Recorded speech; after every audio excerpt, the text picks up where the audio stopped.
মুআজ্জাজ মুহতারাম হযরত মুসাল্লিয়ানে কিরাম, যে আল্লাহ পাক আপনাকে আমাকে মোহাব্বত করে ভালোবেসে দুনিয়ার সকল রকমের কাজকে উপেক্ষা করে আল্লাহর ঘর মসজিদে জান্নাতের বাগানে এসে বসার তৌফিক সুযোগ যে আল্লাহ পাক আপনাকে আমাকে দিয়েছে, সেই মহান মুনিবের নিকটে অন্তরে অন্তরে থেকে খুশির সাথে একবার শুকরিয়া আদায় করে আলহামদুলিল্লাহ। আল্লাহ রাব্বুল আলামিনের শুকরিয়া যখনই আমরা আদায় করি, আল্লাহ রাব্বুল আলামিনে আমাদের নিয়ামত বাড়াই দেয়। এই জন্য আমরা চেষ্টা করব যে আল্লাহ রাব্বুল আলামিনের শুকরিয়া আদায় করার। আর যদি আমরা আল্লাহ রাব্বুল আলামিনের শুকরিয়া থেকে বিরত থাকি, শুকরিয়া আদায় না করি, তখন আল্লাহ রাব্বুল আলামিন কিন্তু আমাদের যে নিয়ামত দিয়েছেন সেগুলো ছিনিয়ে নেবেন। এই জন্য আপনি আমি যদি চাই যে আমার নিয়ামত থাকুক, তাহলে অবশ্যই আল্লাহর শুকরিয়া আদায় করবেন, আল্লাহর প্রশংসা করবেন। আর যদি চান না যে আমার এত সুন্দর দেহ, এত সুন্দর শরীর, এত সুন্দর পরিবেশ যে আল্লাহ রাব্বুল আলামিন সৃষ্টি করে দিয়েছেন, তার সৃষ্টির শুকরিয়া যদি আমি আদায় না করতে পারি, যদি না চান, তাহলে অবশ্যই আপনার আমার জন্য ধ্বংস আছে। এজন্য অবশ্যই আমরা চেষ্টা করব আল্লাহ রাব্বুল আলামিনের শুকরিয়া আদায় করার। তো আমরা জুমার নামাজ আদায় করি, কিন্তু এই জুমার নামাজটা কখন থেকে ফরজ হয়েছে, কিভাবে ফরজ হয়েছে, এটা তো আমরা অনেকেই জানি না। আসুন আমরা প্রথমেই আল্লাহ পাক তার কোরআনে মাজিদে এই জুমার নামাজ ফরজ করেছেন এবং সেই আয়াতটাই আমি আমার মুকদ্দমার ভিতরে তেলাওয়াত করেছি। আল্লাহ রাব্বুল আলামিন বলেন, হে ঈমানদারগণ, আল্লাহ রাব্বুল আলামিন বলতেছেন যে হে ঈমানদারগণ, শুক্রবারে নামাজের আজান দেওয়া হলে আল্লাহর স্মরণে ধাবিত হও। জোরে বলুন সুবহানাল্লাহ। যখন শুক্রবার, অর্থাৎ এখানে তো আরবিতে আছে ইয়াউমুল জুমআ, মানে শুক্রবার, বাংলায় কি শুক্রবার, আরবিতে আছে ইয়াউমুল জুমআ।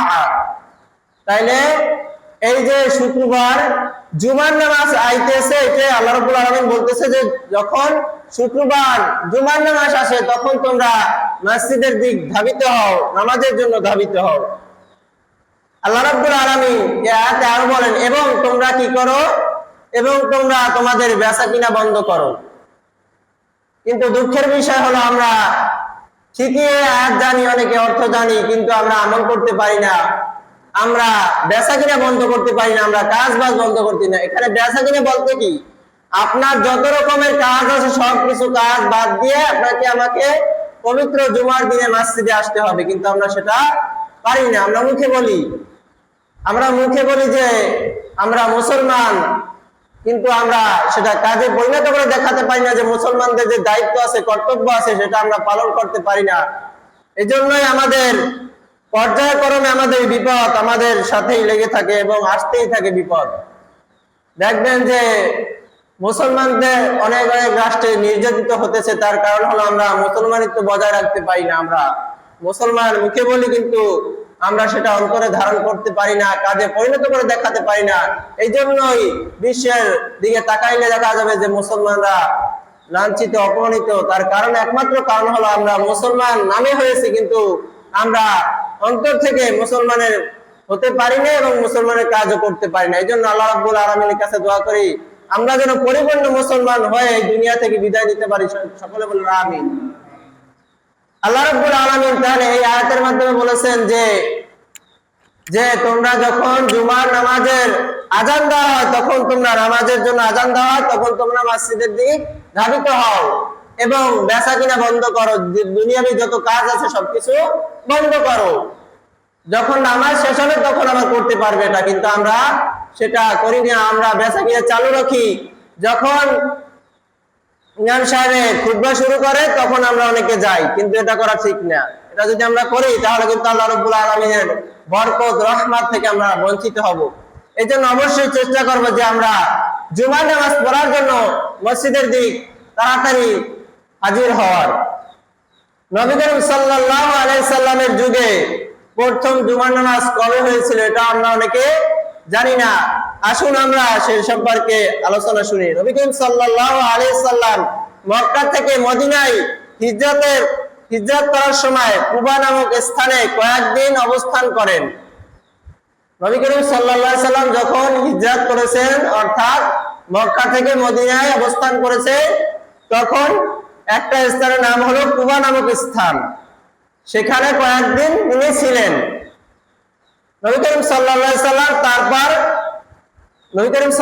সাল্লাম তারপর শুক্রবার দিন তিনি মদিনার পথে ছিলেন, মানে মদিনার পথে ছিলেন, ওই কুবা নামক স্থান থেকে মদিনার পথে ছিলেন।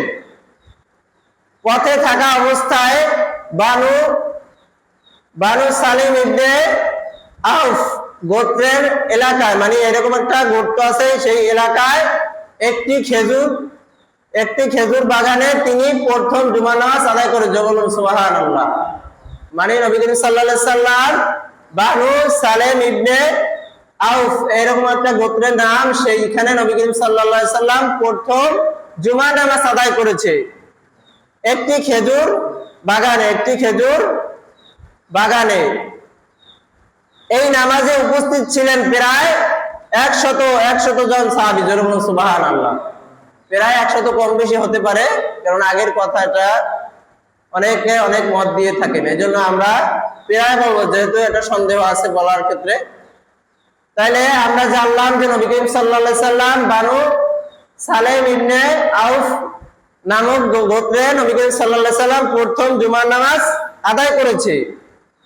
তাহলে আমরা জানলাম যে নবী করিম সাল্লাল্লাহু আলাইহি সাল্লাম কখন কোথায় জুমার নামাজ আদায় করেছে। নবী করিম সাল্লাল্লাহু আলাইহি সাল্লাম এটাই ছিল ইসলামের প্রথম জুমা। ইসলাম যে হয়েছে, আমাদের ইসলাম ধর্মের প্রথম জুমাই হলো ওইখানে, ওই গোত্রে এবং খাজুর বাগানে অনুষ্ঠিত হয়েছে।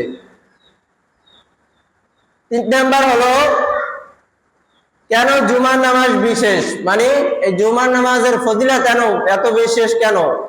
শুক্রবার হলো সৃষ্টির শ্রেষ্ঠ দিন। জোরে বলুন সুবহানাল্লাহ।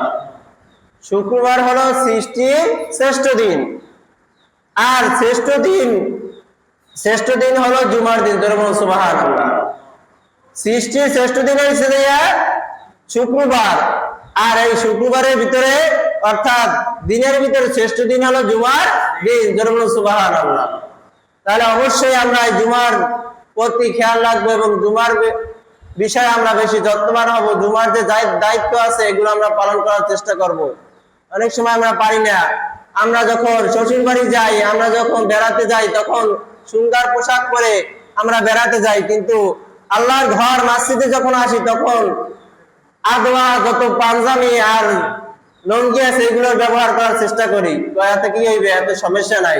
শ্বশুর বাড়ি তো আর যাই না, যাই আল্লাহর ঘরে। কিন্তু যে আল্লাহ আপনাকে আমাকে সৃষ্টি করেছে, সেই আল্লাহর ঘরে যদি আমি পবিত্র না হয়ে যাই, তাহলে আল্লাহ রাব্বুল আলামিন অবশ্যই বেজার হবে। কেননা যখন আপনাকে এক মালিক একটা জিনিস দান করেছেন, সেই পোশাকটা না পরে যদি তার সামনে আপনি যান, তখন দেখবেন মালিক আপনার উপর কি করবে? বেজার হবে। তাহলে যেহেতু আল্লাহ রাব্বুল আলামিন আপনাকে আমাকে সৃষ্টি করে দুনিয়ার মধ্যে পাঠিয়েছেন, অবশ্যই আমরা সুন্দর এবং সুগন্ধি ব্যবহার করে আল্লাহর ঘর মসজিদে আসবো, এবং সবচেয়ে যেটা আমার কাছে পছন্দনীয় জামা পোশাক সেটা পরে আমি নামাজে আসবো। বলতে পারেন হুজুর আমার কাছে তো পছন্দ, আমি তো আর মাদ্রাসায় পাই না, আমার কাছে পছন্দ হয়েছে ফুল প্যান্ট আর গেঞ্জি বা শার্ট, তাহলে কি এটা পরে আমি নামাজ যাবো? এটা পড়বেন কেন? আপনি নবীর সুন্নাত মোতাবেক একটা জামা নির্ধারণ করবেন জুমার দিনের জন্য, যেটা পরে আপনি জুমার নামাজ আদায় করতে আসবেন। তাহলে আল্লাহ রাব্বুল আলামিন আপনার উপর আমার উপর খুশি হবে, কেননা আপনি আল্লাহ রাব্বুল আলামিনের নামাজ আদায় করার জন্য পবিত্র ড্রেস অর্থাৎ সুন্নাত লেবাস দিয়ে জামা তৈরি করেছেন। অর্থাৎ আমাদের সংক্ষেপে মূল বিষয় হলো কে এই জুমার নামাজ ফরজ করেছেন? আল্লাহ তাআলা। কে ফরজ করেছেন? আল্লাহ তাআলা। তারপর কবে জুমার নামাজ আদায় হয়? প্রথম হিজরতের সময় মদিনায়। হিজরতের সময় কোথায়? মক্কা থেকে মদিনায় যাওয়ার পথে। তারপর কোথায় প্রথম নামাজ, মানে জুমার নামাজ প্রথম কোন এলাকায় কোন গোত্রে নাজিল হয়, মানে আদায় হয়? বানু সালেম ইবনে আউফ এলাকায়। তারপর কাদের উপর ওয়াজিব হয়? এই নামাজটা কাদের উপর ফরজ হয়? এই নামাজটা যারা প্রাপ্তবয়স্ক আছে তাদের উপর ফরজ এবং স্বাধীন এবং মুসলিম সকল পুরুষের উপর, নারীর উপর কিন্তু এই নামাজ ফরজ না। তারা চাইলে পড়তে পারে, না পড়লেও কোনো সমস্যা নাই। তারা যদি স্বামীর খেদমত করে তারা এই নামাজের সওয়াব পাইবে। ঈদের নামাজ, তারপর যত নামাজ নারীদের লাগে না, ওই নামাজের সওয়াব নারীদের পাবে যদি তার স্বামীর খেদমত করে, তার স্বামীর সাথে ভালো ব্যবহার করে। আর যদি সে স্বামীর সাথে ভালো ব্যবহার না করে, এই সওয়াব থেকে সে বঞ্চিত হবে। এই জন্য মা বোনদেরকে অনুরোধ করবো যে আমরা কখনোই স্বামীর সাথে খারাপ ব্যবহার করবো না। স্বামী যদি আপনার সাথে খারাপ ব্যবহার করে তখন আপনি খারাপ ব্যবহার করবেন না। কেননা একটা কুকুরে যখন আপনাকে কামড় দেয় তখন কি আপনি সেই কুকুরকে কামড় দিতে পারেন? কশিপকালে পারে না, কেননা কুকুরের স্বভাবই এইটা। তাহলে আপনি যদি আপনার স্বামী আপনার সাথে মন্দ ব্যবহার করে, খারাপ ব্যবহার করে, আপনি মনে করবেন সে কুকুর, বা মনে করে তারপর আপনি তার সাথে খারাপ ব্যবহার করবেন না। এগুলো আমরা বিষয় খেয়াল রাখবো। যারা যেটা করে সেইটার উপর তাকে স্থির থেকে থাকতে দিবেন, কিন্তু গোপনে বলবেন। প্রকাশ্যে যদি আপনি কারো নামে বদনাম করেন সেটা কিন্তু গীবাতের পর্যায়ে যাবে। এই জন্য আপনারা চেষ্টা করবেন যে কারো গীবাত না করার। গীবাত হলো মারাত্মক গুনাহ। নবী করিম সাল্লাল্লাহু আলাইহি সাল্লাম হাদিসের মাধ্যমে বলেছেন, আল গীবাতু আশাদ্দু মিনাল জিনা, মানে গীবাত জিনার চেয়ে নিকৃষ্ট কাজ। এই জন্য আমরা চেষ্টা করব গীবাত থেকে বাঁচার। আমরা অনেক সময় বেশিরভাগই আমরা চার দোকানে বসলে গীবাত শুরু হয়ে যায়, মুখে কি করেছে এটা। আমরা অবশ্যই চেষ্টা করব যে চার দোকানে যদি চা খাইতে বসি, চা খাওয়ার পরে ওখানে বেশি সময় বসবো না। বসলে বিভিন্ন রকমের কথা আমাদের মুখে আসে এবং আমরা শুনতে পাই। এজন্য যেহেতু আল্লাহ রাব্বুল আলামিন আমাদেরকে একমাত্র উদ্দেশ্য করে সৃষ্টি করেছেন যে তার ইবাদত করার জন্য, অন্য কোনো উদ্দেশ্যে সৃষ্টি করেন নাই। এই জন্য আমরা অন্য কোনো পথ অবলম্বন করার চেষ্টা করবো না। আল্লাহর উদ্দেশ্যকে ফলো করে যদি আমরা আমল করতে পারি তাহলে আমরা নাজাত পাবো, আর যদি না করতে পারি তাহলে আমাদের জন্য আল্লাহ রাব্বুল আলামিনের দরবারে কঠিন শাস্তি অপেক্ষা করতে আছে। আল্লাহ রাব্বুল আলামিন সকলকে বুঝার তৌফিক দান করুন, আমিন। আর একটা প্রশ্ন এক কাকা করেছিলেন যে আমরা অনেক সময় দেখি যে মৃত্যুবরণ করলে মানুষ সদকা বা বিভিন্ন রকমের টাকা দিয়ে দেয়, কিন্তু সেই টাকাটা গ্রহণযোগ্য কার জন্য হবে?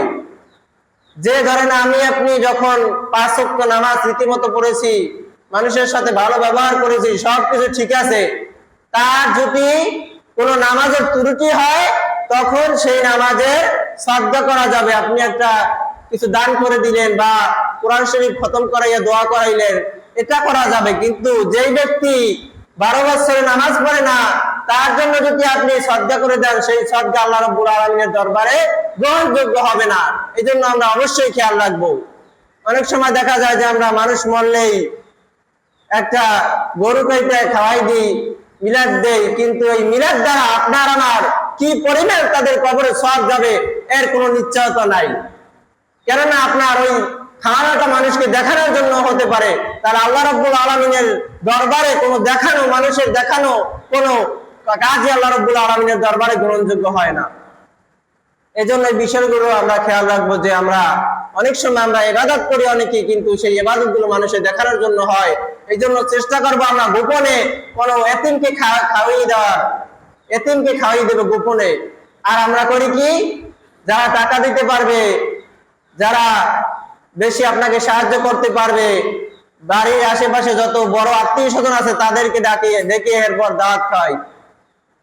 তারপর দেখা যায় যে আমরা বিবাহের অনুষ্ঠানে নবী করিম সাল্লাল্লাহু আলাইহি সাল্লাম বলেছেন যে যেই অনুষ্ঠানের ভিতরে গরিব বঞ্চিত হয়, গরিবদেরকে দাওয়াত দেওয়া হয় না, সেই বিয়া বা সেই অনুষ্ঠান কখনো সফল হবে না।